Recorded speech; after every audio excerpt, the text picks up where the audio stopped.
Hello ladies and gents, boys and girls, people of all ages, sexualities and identities, and welcome back to another Doctor Who review, and we're moving on to Big Bang.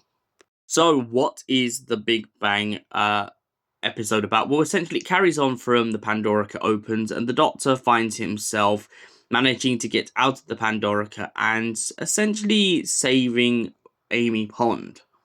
After he escapes the Pandorica and being locked inside, Amy finds herself very injured due to the fact that she's just been shot by her boyfriend. The Doctor then tells Rory that the best way to essentially save her is to essentially just leave her inside of the Pandorica.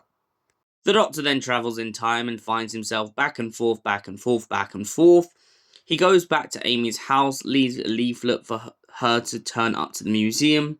Her younger self, Amelia Pond, then manages to open her out of the Pandorica. Then it gets very complicated because Amelia Pond then fades back out of existence. It's all a bit timey-wimey, this episode. The Doctor then gets shot, then he doesn't, then he survives, then he turns back up. Then he points out to River that the only way to essentially save the universe and reboot everything is to get inside of the Pandorica and fly into the blowing up Tardis.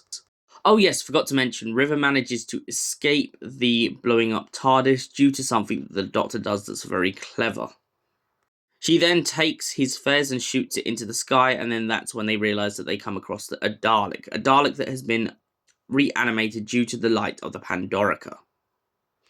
Now, it's not quite clear in this story how many things are reanimated due to the light of the Pandorica, but it's very clear that Rory has been waiting 2,000 years outside of the Pandorica until the moment was right. Turns out that he's moved the Pandorica from place to place, and the Doctor became very irritated at the beginning of this because he doesn't like the idea of Rory being left alone. But he points out that he'll never be alone so long as Amy is inside of the Pandorica. Rory then manages to shoot the Dalek for a little while, and the group end up running back and forth. After the Doctor hops inside of the Pandorica and gets ready to reboot the universe, he just leaves one final message to Amy, River, and Rory: Geronimo. After rebooting the universe, the Doctor finds himself at a conflict in which he has to find out exactly where he is. He's not quite sure how he survived the explosion, but it's quite clear by rebooting the universe he must have rebooted himself as well. Meanwhile, elsewhere, Amy Pond has her parents back and is getting ready for a wedding. However, during the proceedings of her wedding, when she gets to the venue, Amy becomes very upset. Very upset due to the fact that the Doctor isn't there. Then suddenly the Doctor turns up in a nice new suit and tie and begins to shimmy on down to the party. He then has a very serious talk with River Song about the next time they'll see each other, to which he also begins to ask whether she's married. She says yes, keeps saying yes, but he's not quite sure what she meant, whether she meant that she's married or the fact that she'll marry him. The pair then go their separate ways, and the Doctor, Amy, and Rory get ready for a bunch more adventures in time and space. Now as the happy couple. So, the Big Bang. What did I think of this episode? It definitely lands on its feet. I feel like this is a very strong episode. However, I do have to knock a point off for one key reason. There was something that someone mentioned very recently on TikTok, which I completely agree with them on.